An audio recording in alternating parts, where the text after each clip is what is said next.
good evening, and welcome to RockTruth Radio. I am your fill-in host, Selena K, and we thank you for rocking truth as joining us. I'm sorry, as we rock truth or absolutely nothing at all.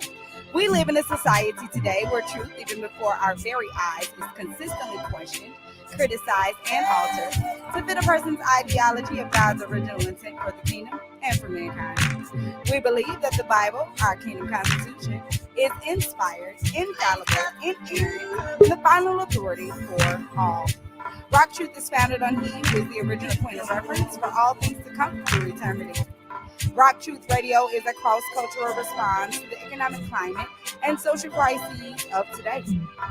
Rock Truth is designed to serve the physical need of fallen men while serving the spiritual need he didn't know he had that impacts, affects, and infects generationally. Rock Truth seeks to inspire, enlighten, and highlight upcoming and established local and international kings and queens of character while promoting Black consciousness and awareness of who we are and to whom we belong. It is indeed a kingdom renaissance. Welcome, fellow truthers, RockYouthers. How are we? Good. Yes. Hello. Bring them out. Hey. Bring them out.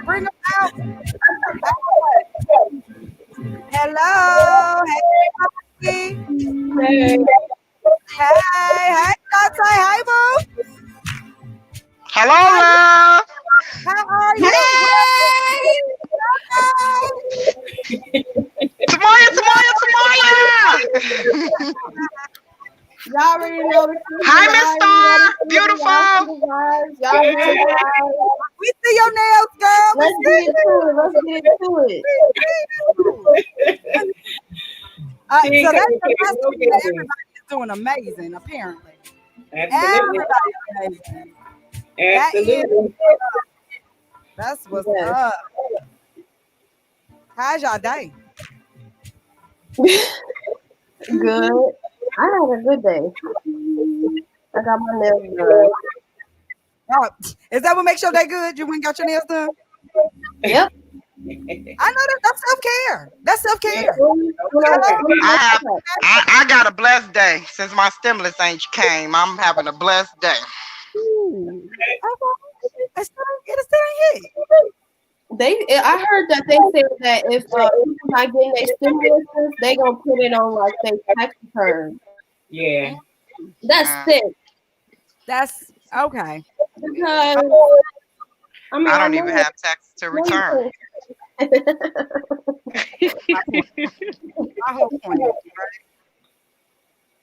My whole point. Right. And then with all of the crazy that's going on, I mean, did they not storm the Capitol?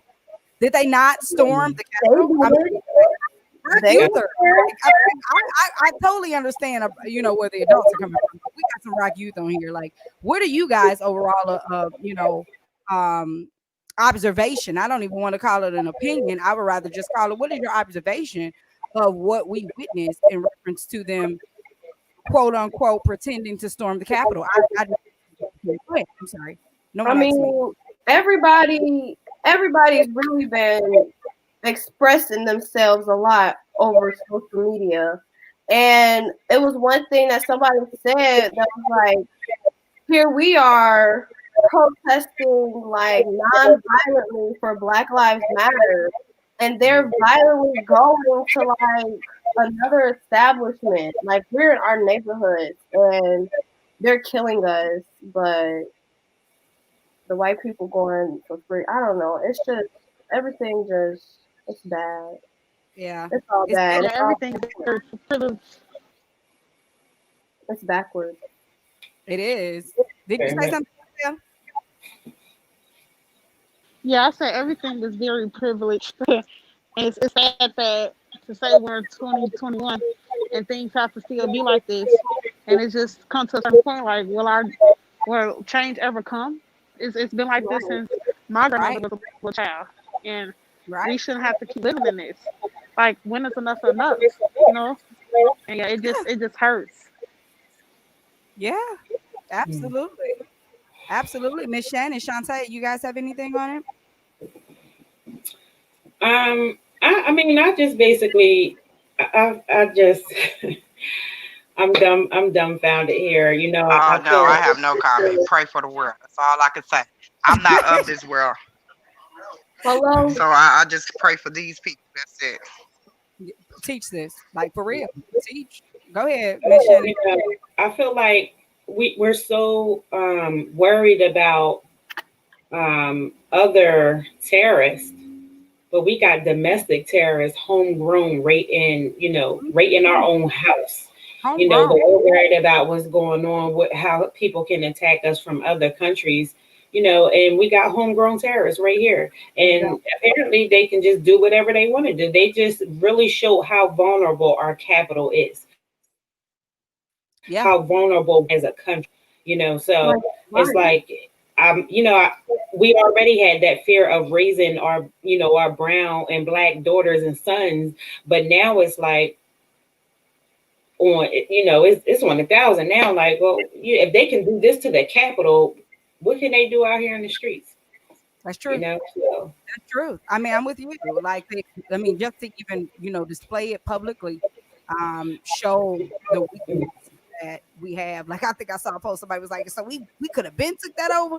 No, no, Right. that was just set up No. for them that way. That would no, not have been set up for you that way. Like, you would not have been able to scale the wall like that. Like normally, like if they were like real trying to scale the wall. Like normally you'll see people like, hey, okay, go, go, go, go, go. You can go, you can go. No. No, they just standing there like, tell my Uber to come over here. That's what they Yes. did.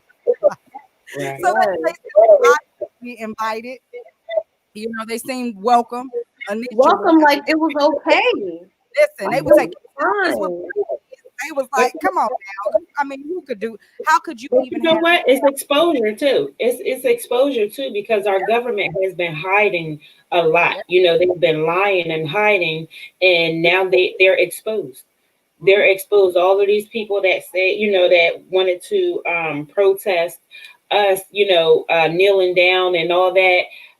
You're exposed now because it's double standard. We already know it, but you just Right. basically put yourself out there now, like But of course, it doesn't matter because they'll show it on the media, but then they'll tell us, "Oh, what you saw is not what you seen," Right, or what you heard is not what you heard. right. So they'll just continue to do what they've been doing, but at the end of the day, they continue to expose themselves. So anything hidden cannot be healed and it cannot be dealt with. So I feel like overall this is just a part of God's plan Mm-hmm. to do what Mhm. he has to do. So all of this has to play out, and my That's comfort is in knowing that God is still in control. He has still. not lost control. This has not caught Always anybody, in control. Yeah. so Still. yeah. So, still Yep. in control. Like for real. Like, it's a lot going on. It's a lot going on. And, we have to be mindful. We have to be mindful of making sure that as citizens we're standing with them. Because as you can Yeah. see, the word like they're right now taking where do you stand, who's on the Lord's side right now? Like Yeah. who's who? You know what I'm saying? You have to not get caught up the hoopla. You can't get caught. Don't get my one thing. I never want to be caught at a party by my parents. You know what I'm saying? Like I don't want to. Oh, you up here? I do not want to get caught by Christ. Like you in this thing? Like not you're absolutely correct. Like this is just the time not to play. This is the time Right. not to play. You have to play outwardly. It's not enough no more to be, privately claiming to be his. You have to Right. display that outwardly. You have to make those decisions out. You can't stand with folks that's not standing with him, that stands against his morals, that stand against his principles, that stand against Mm-hmm. love. Like that's what it is. Like when I say that, I don't want people to automatically be like, oh, I'll run down all the different sins, man. No, I'm talking about the sin of disobedience. Like that's what I'm talking about. Right. And so it's that Right. time, it's that time to stand and make sure you're not on the wrong side of a rainbow. You know what I'm Absolutely. saying? I The hear wrong that. make sure the side of the rainbow you on is under his covenant, and not Under on the his other side of the right. rainbow. I'm serious. I'm serious because this is wrong. This is just wrong, and we're watching us okay from inside, that's exactly how they fail too. They fail from immorality from the inside, and that's exactly what it's Rome all over again. But these are descendants from Rome. These are like y'all think that it stopped with kingdoms and queens, and it didn't stop. Mm-mm. Mm-mm. They just became independent from those social systems, but they still took the ideas, concepts, cultures, and brought them on over here. So now none of this is, these are all descendants of. Mm-hmm. Yeah. So yeah, this was something to watch. Uh, this was definitely something to watch this go round. Yes, it was. Yes, yes. Our phone lines are open, guys. They are open. If you guys want to call in and kind of like, let us know. You guys are out there. You're seeing this stuff. If you have any comments in reference to what's been going on and, the different things, hey, the phone lines are open. Call us up. Yeah. 747-2 for truth. That's 747-2 for truth. Hit us up. Hit us up. Because this is a heavy issue. Like, for real. Yeah. Yeah. I'm just surprised. I'm surprised. I'm really surprised at the responses. I'm surprised at how they pretended as if they didn't know who these people were. Like they couldn't. You know what? Just to kind of like backslide a little bit before we even got to them storming the Capitol. Going back to the young lady that attacked the young gentleman. What was he? 15, 16-year-old in a lobby over her phone. Yeah. Again, like another situation. Here we go. And she's so privileged. She's so privileged. Like she rules. She's so privileged. She don't even think nothing wrong. She don't even think that she did anything wrong. She said she really believed that she was doing her civil in a sense duty. Exactly. Play some type of good cop, bad cop. I don't even know what, but takes no type of ownership. 22 years old and takes no ownership for her actions. This is America. You talk about drugs. I might as well roll with them. Like guns, and I might as well go with the guns because look at the so-called blue collar folk. Right. I'm just saying. Yeah, I mean, I don't understand how they're waiting. They're talking about impeaching him. We only have until the 20th. Just get him out of there. What else is there to do but get him out of there? Exactly. Like you just made the Capitol the site of not one murder but 5. My Lord. Like you really. I don't get it. I don't understand why do you have to what else do you want to have before you remove him? And the vice president is like, why aren't you doing anything? Right. Guess what? It's not for us to catch a migraine over. This day world. We on the outside looking in. We watching them look like a fool. We trying to help them. They acting like they don't want our help. The world act like they don't want our help. I mean, we know that they don't. They're very realize that enough is enough. Like it's like they the only ones that's not getting it. Like right. All right. And that's how people is in life. That's how people choose to be in life when you know right from wrong and you choose to still do wrong. Knowing what the consequences, the punishment and all of that, and they still choose to do wrong. That's how people reject the word, period. But you know what? They don't even think they're doing wrong though. They feel like they have a right to do this. Because they feel like this is their America. So they feel like this is their right. And nobody has ever done the law, the government, local government, the feds. Nobody has ever showed them different. Why? Because they're all in it too. They're all in the government. They're all in local law enforcement. They're everywhere. So who's who's going to police the police? Who's going to govern the government? Come on now. It's all about them. It was never designed for us. The Constitution, none of that. It was never designed for us ever. It has always been about them. So, right. So but they play like it is. They play like that. Like that's how I don't understand. Exactly. Like I'm democratic. Yeah, right. How are you democratic in the Republic? It doesn't go together. So this is how you're going to consistently have confusion And you hit a Right. key word. You said they feel like they have a right. So let's Mhm. kind of go back and put it in proper perspective of kingdom. Why would they feel like they have a right? Because one, they're citizens. Like these are the same things that we have rights. Right. Our, you know what I'm saying? We have rights to God. So look how they're acting when they have a right. That's the same way we should be. We have a right in the state and a Absolutely.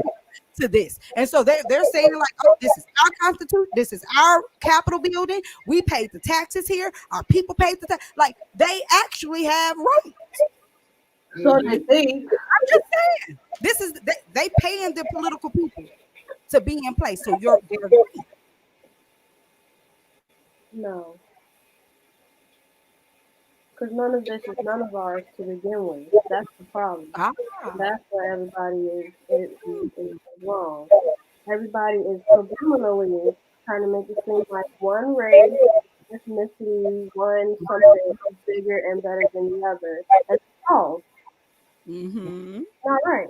Not right. It never was. It never has been. And we know, like, we done had to be tore down, picked back up, Yes. like, for centuries. And it's like, I don't know. I think And the that generations go by, and they want to feel bad, and they want to just, I know how it was, just like you don't. And we're mhm. still dealing with it today, so we can actually say that. Like, it takes a village, but it's really It does. supposed to It does.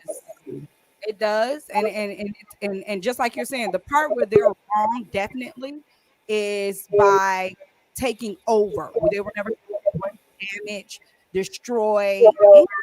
That's not of him. You know what I'm saying? To say I have a right, that's of him. To destroy it, to tear down something, to go for Right. it, that's not him.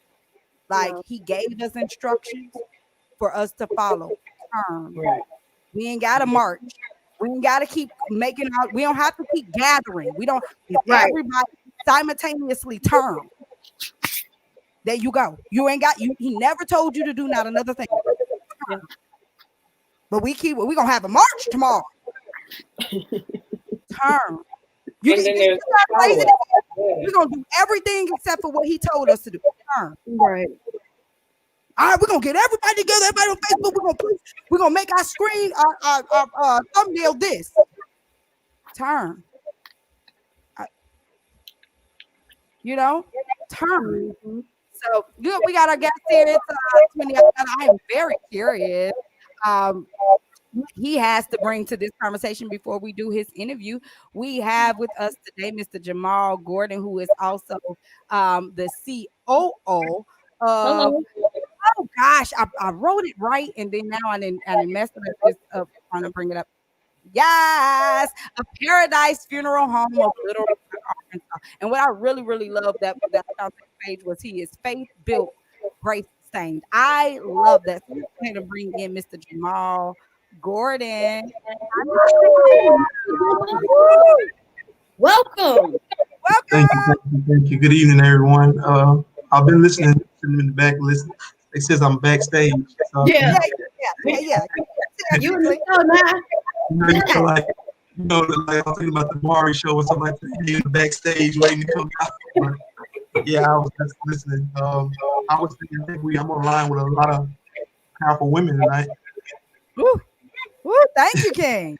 Thank you, King. We're honored as well. We are honored with your presence as well, King.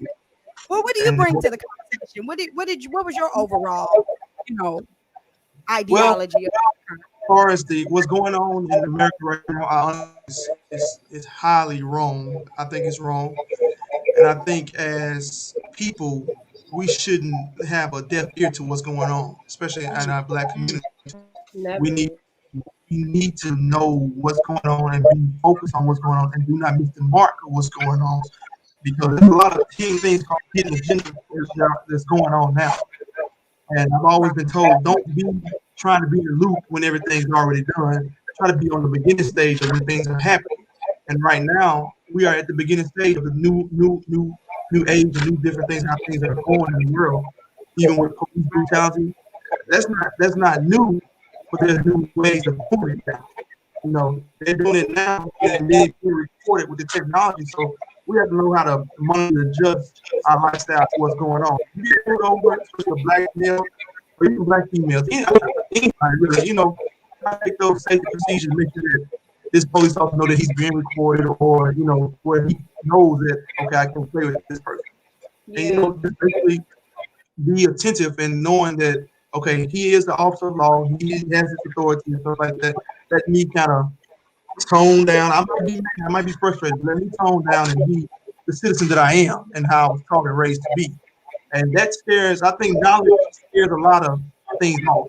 They know who to mess with and who not to mess with. Now, sometimes you got those ones who would push the buttons, you know. So we have to, when we going into what's going on nowadays, we have to make sure that our part is taken care of. And I see that a lot, that our part is not being taken care of. And you know, and some people have died, innocent people have died. Some things in an unlawful way that you know. So, but you have to take that. Yeah. Can you hear me? Mm-hmm. Oh, yeah. I could see at one point. I could see everybody. It's like everybody going off my little screen. It's okay. Just keep talking. Yeah, it is. Yeah, it's like probably Wi-Fi on your end, but it's picking up. So as it's going, don't worry about it. Just keep on talking and generate back to itself. Okay, yeah, but as far as what's going on in the world with our president, it's a shame, you know. And the thing about it is, I always say the Bible says the first would be last and the last should be first. Mm-hmm. It was always us being last. Now it's time for us to be first. And then at the end of the day, what was done in the dark will come to light. They're slowly starting to show who they really are. Right. And when we show who they really are, it's gonna make us first and put them last. Yep. And let's take it out. Let's take the race content out. Let's just take it from people, period. Because you got good white people, you got good black people, you got bad black people, you got bad white people. The ones that there, it's gonna come true. It's gonna come to the light.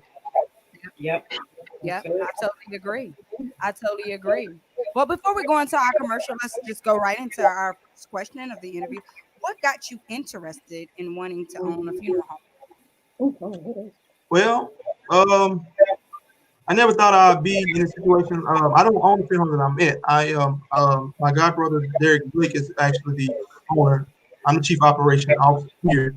But you know, I started it with him. It's something, you know, the vision that he had and the vision I had. We both alike in so many ways, and we sing just well. And I've always been from a young boy going to funerals, just playing the piano at different funerals. And so I said, you know, well, I think I can do this, you know, just being around it. And that's where it really came from. Do you so I'm gonna branch out because of what you just said. So like you said you're the chief of operational COO, because I see what you did there. So like do you actually like work with the like are you like a mortician? So like, am I what? Like a mortician? No, I'm not a mortician. That's a big difference. No, I don't. Let me say, I don't embalm bodies. I don't. We actually contracted out. We have a great embalmer here, and our facilities and stuff. They come and do our embalming. I don't actually embalm myself. I'm just the overseer, make sure that everything gets taken care of. Right. Okay. I've seen it several times. You know, being in the back when embalming is being taken place. You know, years ago and different things now. Yeah. Dressing and casketing, as we call it, preparation, body preparation, and we do it all together. Okay.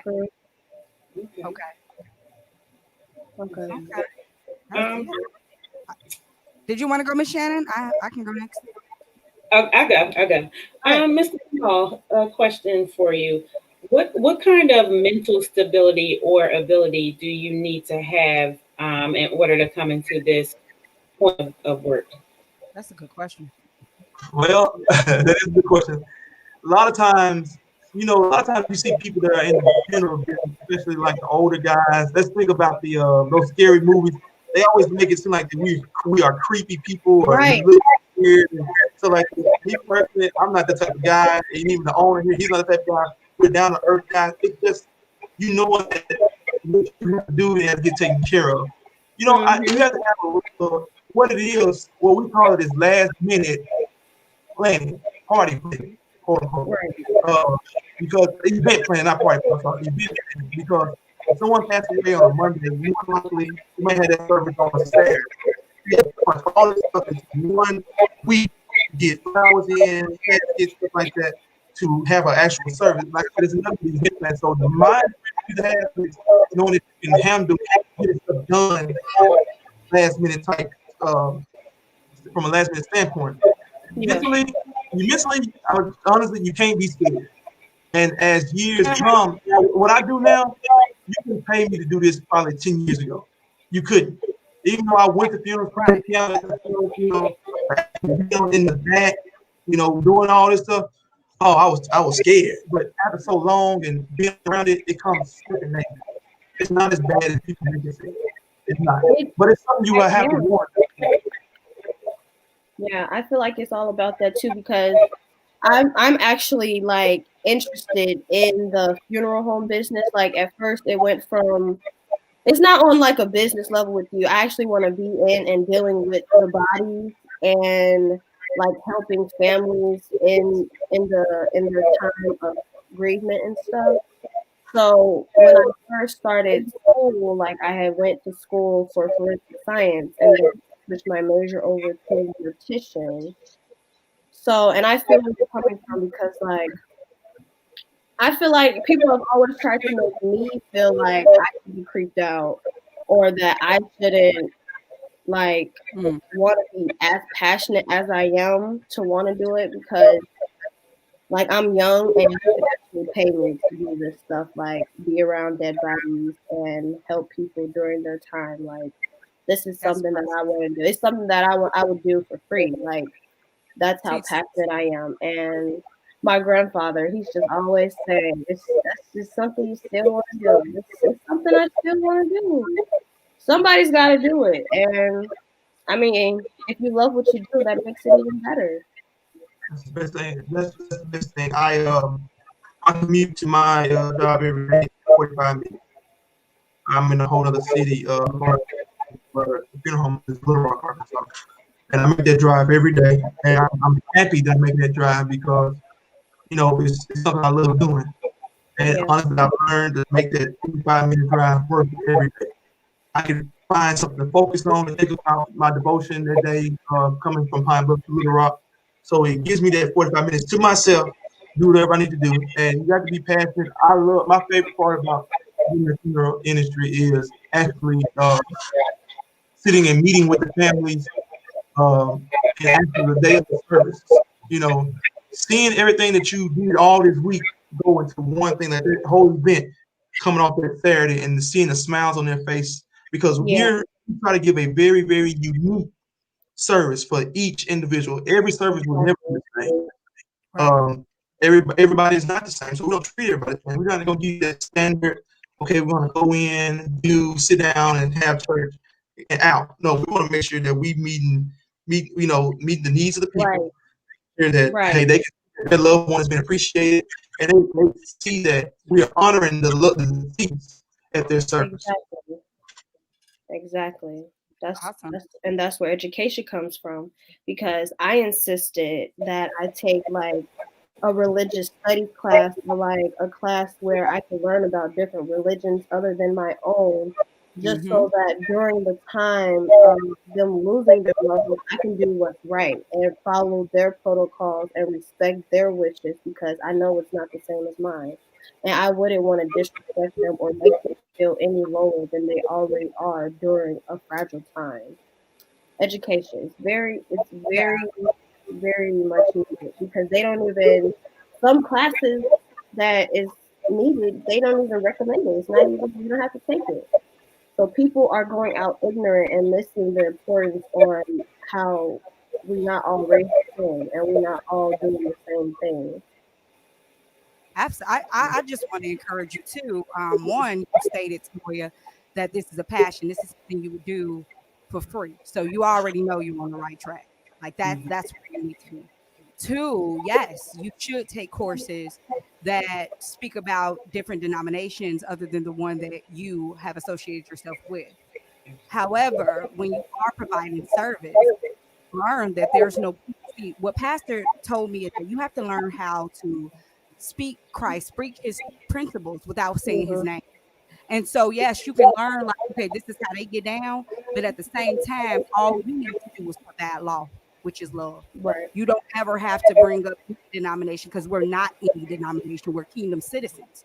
The world has us separated into denominations. So don't worry about that part. Definitely learn those different denominations because you want to know what are they in Protestant of or in protest of from the original truth. You want to learn that. You know what I'm saying? You want to be able to say that. But however, learn to speak his principles without saying his name. Teach law.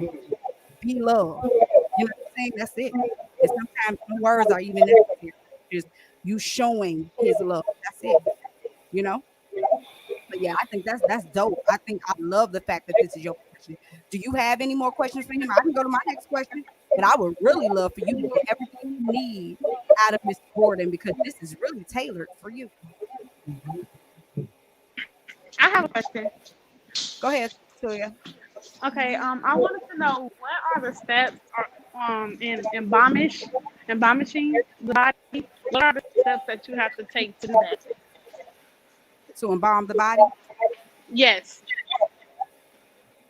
The question is what we need to know. How do they embalm a body? Is pretty much what she said. Yes, I'm sorry. Yes, how do they embalm? Like, what are the steps to embalm a body? Yes.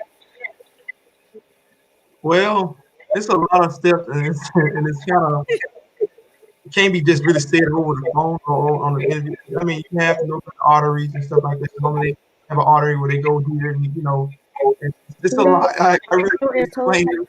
I don't know the actual terms. I've seen it done. I've seen it done sometimes. I just don't know the actual steps. I mean, the terms that they use for certain arteries. All they do is drain the blood out of your system and making you presentable for view. Mm. And here in Arkansas, it's a state requirement if you're going to view or if you might have to be embalmed or cremated in 24 hours. Oh wow. Okay. Okay. Right. I didn't know that. It's a state requirement. Yes, the funeral board is a state organization. State. I'm not want to use the word organization, but it's a state. Yeah. And so That's we're like we're brick by the and state. mortar There's a lot of laws, a and lot other of things stuff. that come along with it. Anything done by the state is going to be they're going to be on you kind of tough. So we have to be done out across that state. Oh wow. Ooh, I didn't know that. I didn't know that. So what is one thing about owning a funeral home that people think is interesting or surprising? The thing about being in the funeral business that's very interesting is meeting people. You don't know who is coming in and out. And the thing about it is this: so the funeral home is almost like your local church. To be Okay. honest with you, it's like your local church. It's something that the people want to need. And it's like they come to you only when they need that service. And you never know, like I said, you never know who come in and out. You're meeting so many different personalities: black, white, Hispanics, Indian. We're meeting all these different types of personalities. For us, majority we are meeting our black people. And, but the personalities is amazing. You have rich people, you have middle class people, you have poor people, and you just meeting all these different walks of life and putting it all together just to have a successful business. That is so interesting to me. That it just surprised me that lets me know that everybody's not the same, and you can't treat everybody the same. You have to meet some people where they are. Some people can meet us where we are. But, that's very interesting. Ooh. Yeah. Yeah. I like Yeah, that. That's I would agree. I'm sure you come across people. The people, People. man. And you have to realize that during that time, people are at their most vulnerable state of life. They See? So even like, I never lost my mother, and I really hope I never do. But you don't know the connection to something. I can't tell you how to grieve when you lost your mother. Your relationship with your mother might be different from my mother. And so people are at their most vulnerable time, and they can be upset with me, realize that they're upset with me and hating me, and I'm the one that's really trying to help them, but they're so vulnerable right now. They're not actually thinking, you know. And we have those cases sometimes. And, you know, they don't mean no harm. There's been times where, you know, that it has happened, and by the end of the week, they treat you like you're your best friend, like ain't nothing else happened. You have to have a good life, you know, to deal with people and realize that people are they're just going through. They're just going through, and that's my goal is to make sure they walk for that whole week or however long into the service, and even after the service. You know, think about it is people are always during that week of a service. You see people always in and out your house, or always around. It's Right. after those days, the week when the funeral home is done, their body is in the ground, and you have to leave afterwards. Those are the most important days. Because right now, while people are around, it feels like everybody's here. So I'm fine. I'm not thinking, you know, but when everybody's gone, all the food is gone, all the business stops, and all the phone calls stop, what do we do next? And honestly, some people, and I think us as Black people, we don't know how to grieve like we think we do. And I can say I am guilty of that. I think I've dealt with a big loss this year. And sometimes I still find myself just driving and just crying. And I'll be like, you know, where is all this coming from? You know, but as grieving is a can't nobody tell you how long it's gonna take and what you do during the grieving process. It's a very, very unique and strange process. It's a big loss. It's a hurtful loss.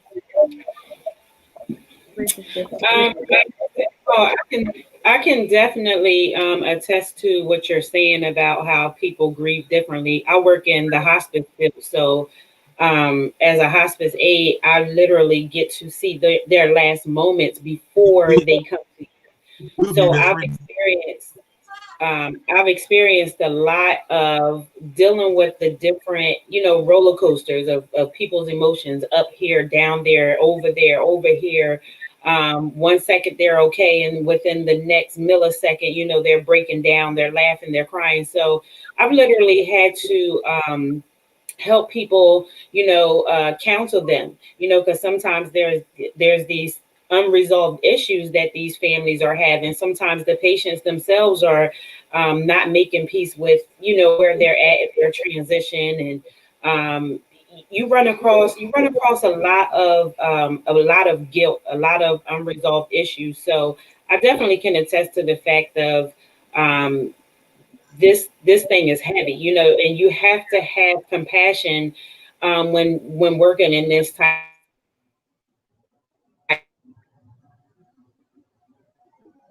of field, because it's going to work out so well for you. It's going to be because there's a spiritual level to this thing that a lot of people don't see, they don't realize. You know, coming into this field, there's a spiritual level, because now you're dealing with different people's customs, beliefs. You're dealing with different people's traumas, their depressions, their hurts, their pains. And like you said, a lot of people don't even know how to grieve properly. You know, it's just they're just trying to fill this thing out. So I can only imagine what that next step looks like after they leave, you know, after they make that transition on, and then, you know, they come into your hands. So it's really interesting now, you know, because I do interact with a lot of funeral homes, you know, when they come in and they come to pick up the bodies, you know, it's I do get to interact with them a little bit, but just to be able to get this type of view into, you know, what you all do on this side is really neat. It's informative. That's why I said to me and you are probably best friends.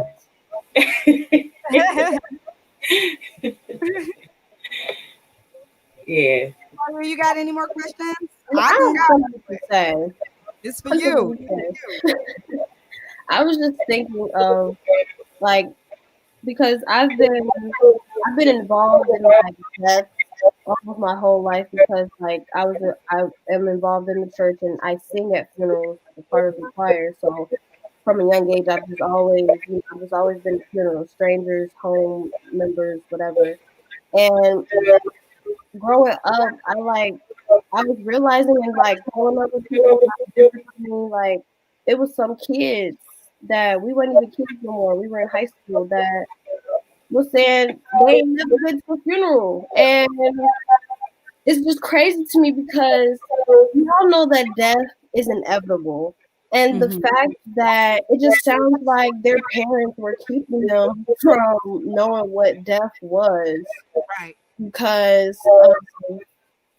I don't know if that is a reason why I actually love and like dealing in the field, but it's just crazy to me how there are actual like adults keeping these other human beings from knowing what death is until it's somebody that hurts them and now they be triggered and that's the trigger and that's their trauma.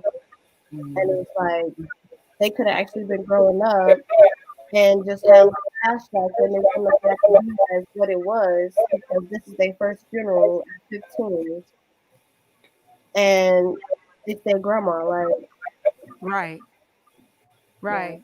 So like you were saying earlier, like you said, education, education, education. Like yeah, even and it's like you don't even have to go to school for that. no, to be Well, very well, you do. There is schooling. There is schooling. No, I know. no, I'm just saying, like, to tell your children the truth. You don't have to go to school to tell your children the Oh, truth. yeah, yeah. That's what it's just like Yeah. children, people that set up their children Santa Claus and Tooth Right, Fairy. right. What are we doing? You know what I'm saying? And like she's saying, I love it because that should have been something because life is part of death and well, death and life, they're hand in hand. It's inevitable. So why would you talk to your children about that? So it prepares them and tell them the truth of what happens next. But maybe it's more you back to education. Maybe they themselves don't know. yeah. Right. Sure. You know, just because of their age don't make them in the know. Yeah, that's crazy. That's crazy though. That's the truth. That's the truth. Okay, let me see. Hold on. Oh, dang on. I didn't push the question. Hold on. Hold on. I'm not done with you, Mr. And thank you so much for taking the time to sit down and talk with us. You know, and it's amazing. Like you're all the way in Arkansas. That's pretty cool. I love it. You're young. You're like you're a young black man. Like the imagery is just everything for me because I promise you, I love my teams. Um, so what we were talking about education. So what education path did you take to owning your home, funeral home? Well, education far as being in the funeral business, you when you get into the embalming part of funerals and the license director part of being a licensed funeral director. Here in Arkansas, you have to have 50 cases. It's called an apprenticeship. You do your apprenticeship under a licensed funeral director, and this is just for the licensed funeral director part. You do 50 cases. You have 2 years. After even you can complete your 50 cases, and you still have 2 years of experience. You just try to get under your belt. Then you go take a test. You got a book that they give you. Then you go take a test. As far as being an embalmer, you have it's like a 2-year school in there.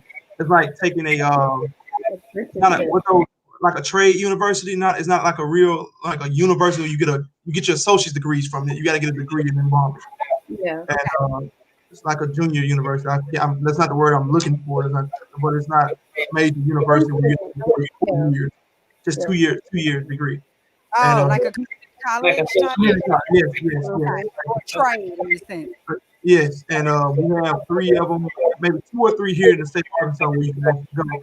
And so that's as far as education. Now, as far as being in the business, secretary work or just around the funeral home, there's no education with that in ownership. You just got to put the people in place to do that.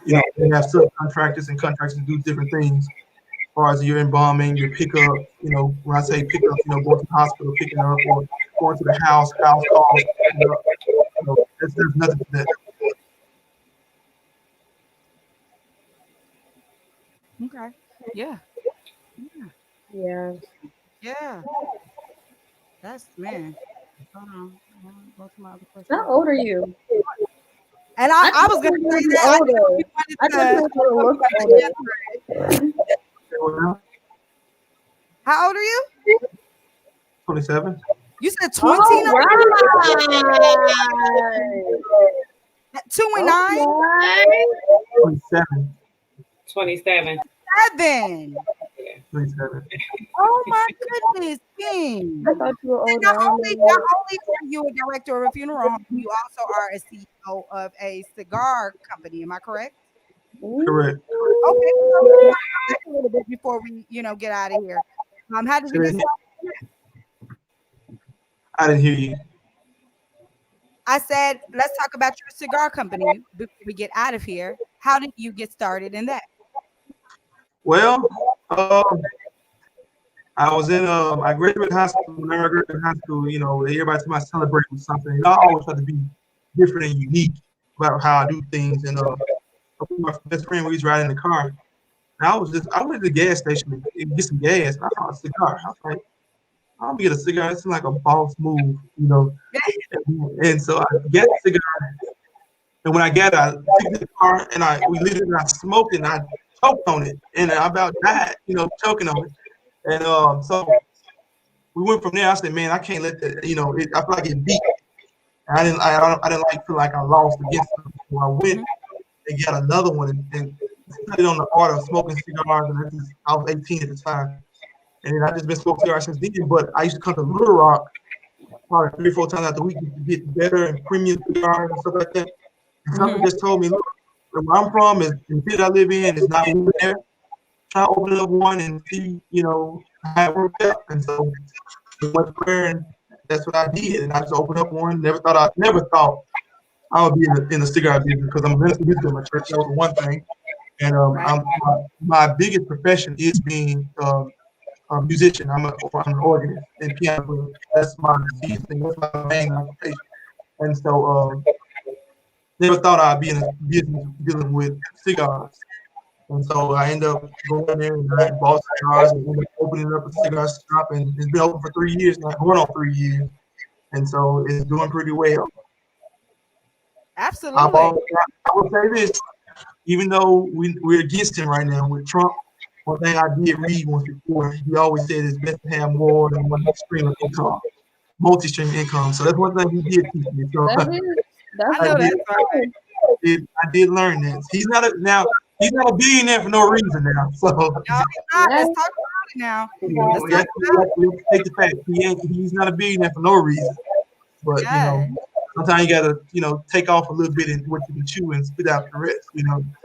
Teach, King, teach. And That's like how you we said, are. one thing like that you like, I'm sorry, I watch a lot of cartoons. I'm sorry, but like that can't be nobody. See a need, feel a need. Like that's what there's a need here, and I'm doing this way anyway. Why am I not having my own business? And that's the mindset we need to have more as Black people. Like if there's a need here, if you see that there's absence here in our community, and you have passion for that, do it. Bring it Yeah. here. And then I'll tell you too, there's a twist to that too. Hmm. Everybody can't own their own business. Let's state facts. Everybody's not business mind. And Why we that's true. I wasn't, but I had to develop myself. And still I could say now I'm still trying to fix some problems that when I first opened up different things from when I did it, because I did stuff at a younger age that now I'm trying to go back and fix and get it together. Yeah, it might cost me a little more now, but one thing I was taught, I'm not gonna pay for a lesson twice. But go back to what we were saying. A lot of people are not business mind frame, but I would say in our community, what we can do to help each other is support the people that are. Because if you support us, we can go back and plant into our Right. own community. But we can't plant in our own community if our own community is not supporting us. Correct, correct. And I would just kind of like add a little bit to that. In a sense, everybody has their own unique plan. So everybody is, the expert in their business and the business that he sent you to be. So even if you're the spark plug to the battery, you are the expert spark plug. And so that's your business. And in a sense, that is everybody's business. So even if you may not be CEO, you may be COO, but you're still it's your business. You know what I'm Right. saying? The Right. Black community that we do not do is teach our children their business. Instead, we yell at our children and make them sit down and don't try to act socially appropriate as opposed to them allowing them to be. So we are dream killers. We kill their dreams for society's sake as opposed to empowering them and imploring them into becoming who they were uniquely designed here to be. And so that's one thing we have to change here, because all of us came with a plan about our father's business, and it's unique. Can nobody else do it? Can nobody else be it? So we have to start building up within each other. And like you said, hello, support each other. Like, if you see that somebody else is doing something, join them, support them. Don't go all the way out to other places when you know somebody. How about this? When you know you have a relative that produces this, like, come on, what are we doing? Why are we doing that? We have to learn to stick together. We have to learn to stick together. I would say I'm a big believer of generational wealth. I want to leave something to my children. I don't have any children now. I am engaged. I will be married in May, and we talk All about. right, congratulations. I think it's the best thing I ever done. But I had we talk about different things for our children and what we lead to our children, and that's my whole thing. I want to be able to lead stuff to my children, and you have to put your children in places where they will always be on top. I don't want my children to start from the bottom like I did when they, I would leave options to my children. They have these options. You can be a part of this business, be a part of this business, whatever. But you can also separate yourself from me and do your own thing, But I want to be able to say at least I tried to have something for my children whenever I do start having children, if I ever have. But I believe in generational wealth, and the other races, the white race, they believe in that, and that's why it's like they're always kind of above us, because a lot of times their children don't have to deal with what we deal with. One, then two is they set their children up to win in the long haul. I got some friends now. You can ask them where you get the money from. Oh, my great grandfather, he left it to my daddy, and he left it to me, and they never had to work hard for none of that. Teach King. And so that's we want to put it where our children have to work as hard. So we already got a strike against us. But we want to get to where, hey, it's like I laid the foundation. All you gotta do is build the house on it, or even if the house is already built, just gut it out and remodel it, make it fit you. That's it. Right. Like you said, the other races, they definitely believe in that. One thing that cripples our generation, our children, is, oh, you 18, so you got to get out. Why would you do that and they're not prepared? Why would you do that and you didn't prepare them for leaving? Exactly. And the white people, they don't do that to their children. They send them out. If you're going to college, you don't have to work, Becky. We're going to make sure everything is taken care of. You focus on your studies.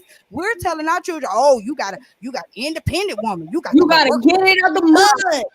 Come on now. Wait a minute now. I ain't even left my daddy house. How is it that I got to? No, I should have been focused on my education. I should have been focused on my becoming. But like you said, in our culture, it ain't designed that way. But again, it has to be on purpose from our oppressors. Yes, but that's very time, true. we got to get on that. I think about the Huxtables, the Cosby Show. You think how old those kids was when they actually left, and they came back, and they were married and came back. My children can stay with me as long as they're working or in school. And then we have to, and I've been reading this too. We have to learn we can't always push college on our children either. Teach, King. Teach. I've learned that because there's plumbers that's actually making more money than teachers that actually went to school to go. There's mechanics, there's electricians and stuff like that, because I've learned that just about when I was getting some work done on my shop. I was like, I paid this man like $5,000 something when it cost him really $200. So it's a markup in a lot of that stuff. So, but we have to learn how to push what's best for our children. And like I said, I can't talk because I don't have any children, but I know what I want, the plans I try to have for my family. And that's what congratulations to you and your fiance. I mean, thank you. Congratulations on your spring wedding. Thank you. Okay. And I just you're preparing to your children. You're going to teach them everything. Like, that's man. You know what I'm saying? That's what a man's supposed to do. Lead and train, like cultivate, like things that, with you being young, like you're saying, you're talking about what somebody else left generationally. I don't know who your parents are, but apparently somebody left some generational wealth here. You know what I'm saying? And Right. that is more important than anything, any money, you know, that you can have in the bank, because you can have all the money in the world. And Ken, you 27 and wise. That's wise enough to know, Ken. You know, Dope. congratulations. Thank Well, you. are there any final words? We actually kind of like moved past time frames, but do you have any final words? Any social, sites, anything that we can find you, X, Y, and Z, that you want our viewers to know? Yes, you can find me on Facebook at Paradise Funeral Home of Little Rock. You can find me at the Leaf Cigar and Pipe Shop, Pine Bluff, Arkansas. You can also find my personal page is Jamal Gordon. It's on Facebook. I'm Twitter kind of messed me up when I did the update, so I don't really know how to post a picture on Twitter right now. I got to get back and learn it Right. again. It did, but I am on Twitter as the Leaf Cigar Shop and Paradise Funeral Home. It's all social media driven. The website for the funeral home is www.paradiselittlerock.com. So if you need anybody, need any assistance in any way, we help out other funeral homes nationally around the whole country. Some people call us saying, Right. "Hey, I have a loved one that passed in the city of Little Rock. Can you help me get this transport there?" We've done that. We do it all. So, you never know who you might know and who you might meet in this industry. So we try to keep it professional at all times. Try to make sure we're being assistance to everybody nationally. This is our state. Do you guys do any like internships or internships? I But the way it's set up, if you're going to do an internship, I'd rather you do an internship with the embalmer, because Yeah. that's where it's going to really be. But as far as apprenticeship, we do apprenticeship at the funeral home. As far as people who want to maybe become a licensed funeral director, we do Right. those.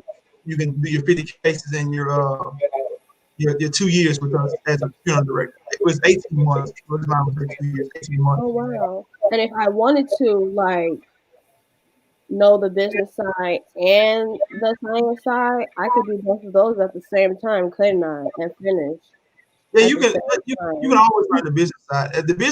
Honestly, the business side of learning the funeral home comes with being a part of the funeral home. You're gonna see and Right. learn the ins and outs. And one thing I've always was taught what you see in mind can nobody ever take from you. So it's up to you to how you use that. Okay. I just had a creepy moment. I'm up here at the funeral home now. I didn't get a chance to go home, and the printer just went on. So I kind of scared. I So knew I saw a shadow walk past. I knew it was somebody. little things, that's the only thing you have. Little things could be so quiet. Look, any pin drop, I hear it. It gets my attention, but nothing scary like that. But Okay. some of So ain't nothing that's just like, ooh, what was that? Like you will no, never be like, somebody call Sam. Somebody get Sam on the no, phone. you don't have to worry about that. Okay, Yeah. that's cool. I would think that it's like crazy. Yeah, I didn't understand my actually my fiance. I tried to get her in the funeral business, and she actually has jumped in. She's on the nursing side of it. She's a nurse practitioner, and so she's Right. easy to deal with them at the hospital, but scared to deal with them at the funeral home. I was like, yeah, and I said that's kind of backwards to me, because she's seeing it firsthand. I wouldn't want to see it Right. firsthand. She Right. want them to be breathing though. Well, That's what sometimes they do be breathing, sometimes they don't. But hold on. Okay. So they It's know, time. It's time to go. yeah, but 'Cause just try to get her. But we have, like I said, we have developed a little thing where she's actually working on getting her license as well. And so, I just, like I said, we're trying to prepare for the future. And I I know think that's the funeral home here this funeral home has a lot of potential. Like I told you, the owner, Derek Blake, he's a magnificent guy that's very known around the city. And Mhm. us being as close as we are, we able to just say, hey, we can make a big difference around here in the city of Little Rock. And that's been our ultimate goal, is try to be a big difference and be hands-on with families and be more than what you need, and like that one-stop shop. right. I love that. Yeah. Well, thank you so much, Mr. Jamal. Thank you You're for welcome. everything. Like this was very informative. I really do hope, Tamoys, you consider interning. Like, need to get down there, girl. Just gonna slide on through. Yeah, Like, I Where you know. at? Well, we're still in Indiana, so I'm willing to travel. I'm young. I can do yeah, whatever I want to do. she ain't doing nothing. She's not doing anything. So she Arkansas. can go.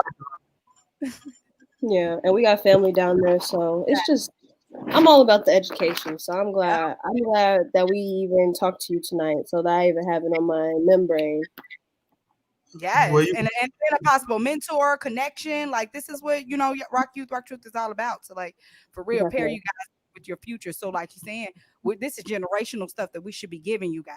Like what I'm saying, not our own family, but you all too. You guys are children too. Like you are the next generation, and we should be happily passing down Yes. the wisdom and the knowledge that we have been given, so that you don't have to go that way, sis.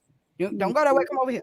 You know what I'm saying? Let me get you that faster because I love the fact that this man is 27. He's Right. not 40, 35. You know what I'm saying? So, I Yeah. mean, the advantage, you know what I'm saying? To taking advantage of your education, taking advantage of your youth, Mhm. just all of that. So, thank you so much, Mr. Gordon, for coming on and just sharing every bit of you and the information with our viewers and with Tamoy. It just is very important. So, You are thank you, so King. welcome. You're so welcome. All right. Yeah. Have a blessed day, King. How you Yes. too? See you later. Have a blessed one. Man, that was Well, so wasn't dope. he a treat? Huh? Wasn't he a treat? You said what? I can't hear, girl. Wasn't he a treat? Oh, yes. Yes, So, yes. I say stay at Drew. For him to be 27, like you're Yeah. about to be 2. So you Yeah. in Yeah. 5 years, I mean, like probably less than that, it could be. Yeah. Yeah. Like for real, boys. For real. I'm Like Yeah, with chase, you. don't wait for nothing. the way I mean, and what I love is I love running into our men, our black and brown men, and seeing them doing something, because they're always put down. They're always Yeah, told they are. they can't accomplish or they won't accomplish or they're less than, even in school, they're told by teachers, they may be having some difficulty in certain areas, and the teachers look at them and tell them, you'll never be, See, you'll never accomplish this, you'll never accomplish that. So when I run across our black and brown men that is actually doing something, no matter how late in life it is, or how late in life they may think, they're coming into it, just to see them doing something, just to see them Yeah. being who they were designed and created to be. Like, it gives me life. I love to see it. I love to encourage, our men. So that was like, that interview was bomb. That was refreshing. like no, Definitely. seriously, Definitely. embalming. It was Right, the embalming. I was just gonna say. You beat me to it. You beat me to it. It's okay. You'll get it the next time. You'll get it the next time. Yeah, that was dope, though. That was dope. Like I thought that for real though, it'd be like little, things that happen when you're there, Yeah. I mean, I don't know about when they get there, but definitely I have seen some things Oh, really? working in hospice. I have seen some things. Sometimes even we're talking about, look at the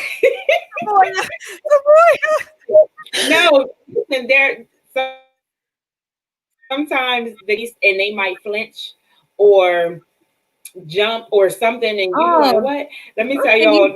Some real. It was, listen, me and a coworker was getting a body prepared for the funeral home to come. We was going postmortem care, and we turned the body over, and it was like they let out this. It was gas, but it sounded like a breath. Right. Like what? I know, when I tell you I was going, I said, see ya. Girl, out of here. Oh, I think it's called like. I think it's called like. Are y'all sure?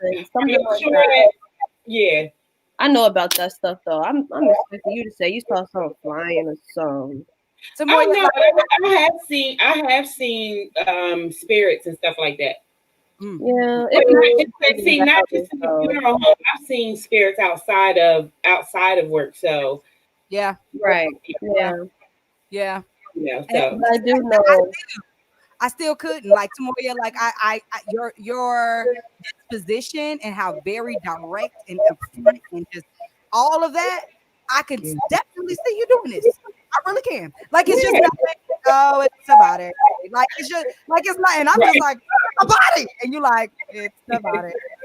Yeah. This old man Body, yada, yada, yada. Like Body. body, I yada, can't. yada, yada. I'm like body, yada, I yada. can't. You know, like Tamoya, I think it's really dope that you chose something that's not so popular.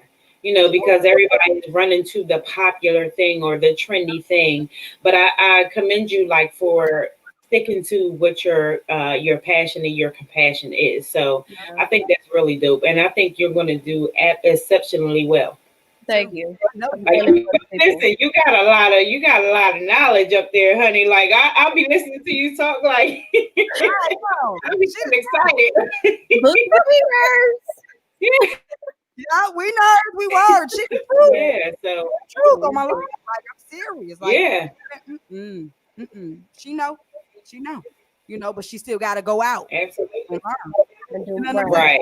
saying? And apply those principles and see like, okay, yeah, I know that this works, but I just want to try this real quick. What? You're gonna find out that don't work, but at least you got the knowledge for you. Like we ain't going nowhere. Like, you know, so some stuff is easier for us to kind of say, you don't go that way, but other stuff you're gonna have to is obey law. That's it. Yep. That's it. Yep. You know. This is part of life. I'm happy for you too. I just like keep going. Do not stop. Ain't nothing, no reason to stop. You ain't doing nothing. I can trust that you ain't doing nothing. Go and chase his dream for your life.